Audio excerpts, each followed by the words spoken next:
बिस्मिल्लाहिर्रहमानिर्रहीम। अज़ीज़ तलबा, आज से हम उर्दू से इंग्लिश बनाने के लिए जुमलों की एक सीरीज़ जो है लेक्चर्स की शुरू कर रहे हैं और आज उसका पहला लेक्चर है।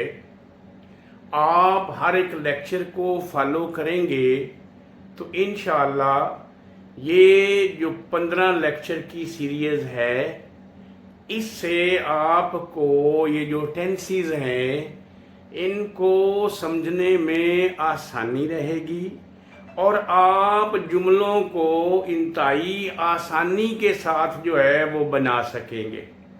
तो आज हमारा जो पहला लेक्चर है वो है structure of English and Urdu sentences, यानी इंग्लिश में और उर्दू में जो जुमलों की साख्त होती है वो क्या है।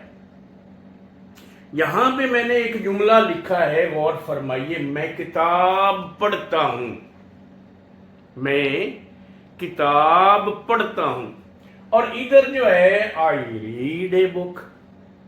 तो यहां पे अगर आप इसकी स्ट्रक्चर पे गौर करें ना बेटा, इसकी साख्त देखें तो इधर जो उर्दू में है ना, उर्दू में ये सब्जेक्ट आया हुआ है, पहले सब्जेक्ट, उसके बाद ये किताब, ये ऑब्जेक्ट आया हुआ है, और उसके बाद पढ़ता यानी पढ़ना ये वर्ब आया हुआ है।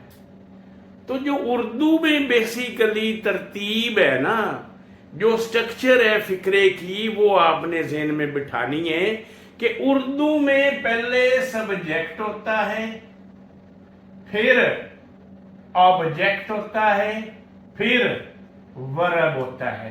तो ये है उर्दू में स्ट्रक्चर। फिर से सुने, सबसे पहले कौन होता है? सबसे पहले सब्जेक्ट होता है, उसके बाद कौन होता है?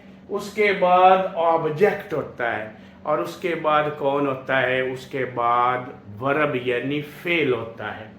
लेकिन जब हम इसको इंग्लिश में देखते हैं तो आप गौर फरमाएं, तो सबसे पहले हमने सब्जेक्ट की इंग्लिश लिखनी होती है, सब्जेक्ट के बाद हमने वर्ब यानी फेल को लिखना होता है। तो ये हमारे पास यहाँ पे वर्ब यानी फेल जो है वो लाना है, और उसके बाद हमने यहाँ पे ऑब्जेक्ट को लिखना होता है। ये ऑब्जेक्ट है जी हमारे पास। तो अंग्रेजी में जो तरतीब है बेटा वो आपने याद रखनी है। वो क्या है कि पहले जो है वो सब्जेक्ट लिखना है, फिर वर्ब लिखना है, और फिर जो है वो ऑब्जेक्ट लिखना है। तो सबसे पहले तो उर्दू से इंग्लिश बनाने के असूलों में हमें जो बात ज़हन में होनी चाहिए वो है स्ट्रक्चर ऑफ सेंटेंस, यानी जुमले की साख्त बेटा हमें पता होनी चाहिए कि जुमले की साख्त क्या है। तो उर्दू में फिर से सुन लें, उर्दू में क्या है? पहले फाइल, फिर मफूल, फिर फेल। जबकि इंग्लिश में क्या है? पहले फाइल, फिर फेल, और फिर मफूल। ये इसकी जो है वो तरतीब है। अब हम थोड़ा सा नजर दौड़ा लेते हैं कि ये फाइल क्या है, सब्जेक्ट क्या है, ऑब्जेक्ट क्या है, और वर्ब क्या है। आइए इस पे थोड़ी सी नजर दौड़ाते हैं। तो यहां पे देखें तो सब्जेक्ट जो है बेटा वो फाइल है, यानी जो बंदा काम कर रहा है, काम करने वाला, यानी मैं पढ़ा रहा हूं तो पढ़ाने वाला, वो लिख रहा है तो लिखने वाला, वो गाना गा रहा है, यानी इन सब में वो जो है वो काम कर रहा है। तो काम जो बंदा कर रहा होगा वो फाइल है, वो है सब्जेक्ट। वो क्या है? सब्जेक्ट है। मसलन इसी को देख लें, मैं किताब पढ़ता हूं। अब काम कौन कर रहा है? काम मैं कर रहा है। तो मैं जो है वो इस जुमले में सब्जेक्ट है। मैं क्या है? सब्जेक्ट है। जबकि किताब अब किस चीज पे काम कर रहा है? किताब पे काम कर रहा है, यानी किताब को पढ़ रहा है। तो किताब जो है वो मफूल है यानी ऑब्जेक्ट है। और काम कौन सा कर रहा है? जो काम कर रहा होगा वो फेल यानी वर्ब होगा, जो काम हो रहा होगा। फिर से सुन लें, सब्जेक्ट यानी फाइल यानी काम करने वाला, ऑब्जेक्ट यानी मफूल यानी जिस पे काम हो रहा हो, वर्ब यानी फेल जो काम हो रहा हो वो वर्ब होता है। मजीद मिसालें लेते हैं बेटा इसकी। मैं पानी पीता हूं, पानी कौन पी रहा है? मैं। तो यहां पे सब्जेक्ट जो है काम करने वाला फाइल वो मैं है।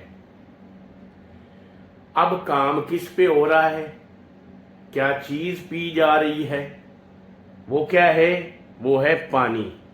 यानी पानी क्या है? पानी जो है हमारे पास वो है ऑब्जेक्ट। वो क्या है? वो है ऑब्जेक्ट। और पीना, पीता यानी पीना, ये हमारे पास है जी वर्ब। पीना ये हमारे पास क्या है? ये है वर्ब। तो ये तरतीब देख लें, वही बन गई, पहले सब्जेक्ट फिर ऑब्जेक्ट और फिर वर्ब। इसकी अंग्रेजी देखते हैं, आई ड्रिंक वाटर। तो ये देखें तो ये सब्जेक्ट है और ये ड्रिंक देखें ये वर्ब है। ये क्या है? वर्ब है। तरतीब एस वी और ये वाटर, ये ओ आ। तो ये तरतीब हमारी वही बन गई, पहले सब्जेक्ट फिर ऑब्जेक्ट और फिर जो है वो क्या आना चाहिए? वर्ब आना चाहिए। अगला जुमला देखें, तुम एक खत लिखते हो। जी बेटा, तो बताएं सब्जेक्ट कौन है, खत कौन लिख रहा है? तुम। तो इसका मतलब हमारे पास जो सब्जेक्ट है ये तुम, और किस चीज पे काम हो रहा है? खत पे।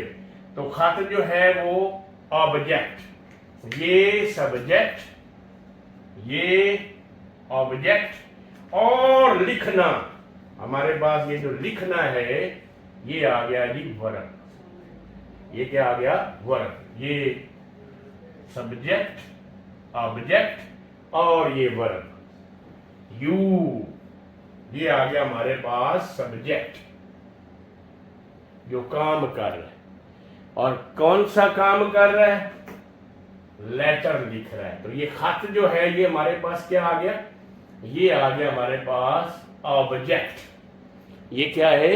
ऑब्जेक्ट। और ये काम हो रहा है जी लिखना, तो ये है वर्ब। तो ये तरतीब याद रखनी है, एस वी ओ। अब आप बताएंगे वो खाना पकाता है, सब्जेक्ट कौन है? शाबाश। सब्जेक्ट कौन है हमारे पास? वो। ऑब्जेक्ट कौन है? खाना। खाना ये चीज का नाम है जो बनाई जा रही है। तो ये हमारे पास ऑब्जेक्ट है। और काम कौन सा हो रहा है? पकाने का। तो पकाना जो है हमारे पास वर्ब है। ये तरतीब है। तो उसी तरह ये तरतीब इधर आ जाएगी, ये आ जाएगा सब्जेक्ट, ये आ जाएगा वर्ब और ये आ जाएगा ऑब्जेक्ट। ठीक हो गया बेटा। नेक्स्ट मिसाल लेते हैं, हम फुटबॉल खेलते हैं। तो अब बहुत सी मिसालें हमने ले लिए, सीधा सा हम ढूंढेंगे ये क्या है जी? ये हमारे पास सब्जेक्ट है, काम करने वाला जो खेल रहा है, हम। और ये हमारे पास ऑब्जेक्ट है, फुटबॉल। और ये हमारे पास खेलते यानी खेलना, ये है वर्ब। जब हम इनमें से सब्जेक्ट, ऑब्जेक्ट, वर्ब ढूंढ लेंगे तो फिर हमारे लिए बड़ी आसानी हो जाती है जुमला बनाना। ये हमारे पास अलग अलग मार्क कर लें, ये हमारे पास सब्जेक्ट, ये हमारे पास वर्ब और ये हमारे पास ऑब्जेक्ट आ गया। इसी तरह से अहमद दरवाज़ा खोलता है। अब एक अहमद हो गया, एक दरवाज़ा हो गया और एक खोलना हो गया। तो अहमद क्या चीज़ है? अहमद हमारे पास सब्जेक्ट है, काम करने वाला, फाइल। ये अहमद ही दरवाज़ा खोल रहा है ना, तो अहमद है काम करने वाला। दरवाज़ा जिस पे काम हो रहा है, ऑब्जेक्ट, और खोलना यहाँ पे है वर्ब। इसकी इंग्लिश में अहमद जो है वो हमारे पास है सब्जेक्ट। अहमद क्या है? सब्जेक्ट। और ओपन यानी ओपन, खोलना, ये है वर्ब जी। और दरवाजा, ये दरवाजा, ये हमारे पास आ गया क्या? ये हमारे पास आ गया जी ऑब्जेक्ट। तो इस तरह से ये बेटा हमने आज सीखा कि सब्जेक्ट कैसे, कौन होता है, ऑब्जेक्ट कौन होता है और वर्ब कौन होता है। आगे 10 जुमले दिए गए हैं, उनमें से आपने वर्ब को, सब्जेक्ट को और ऑब्जेक्ट को अलग-अलग करना है।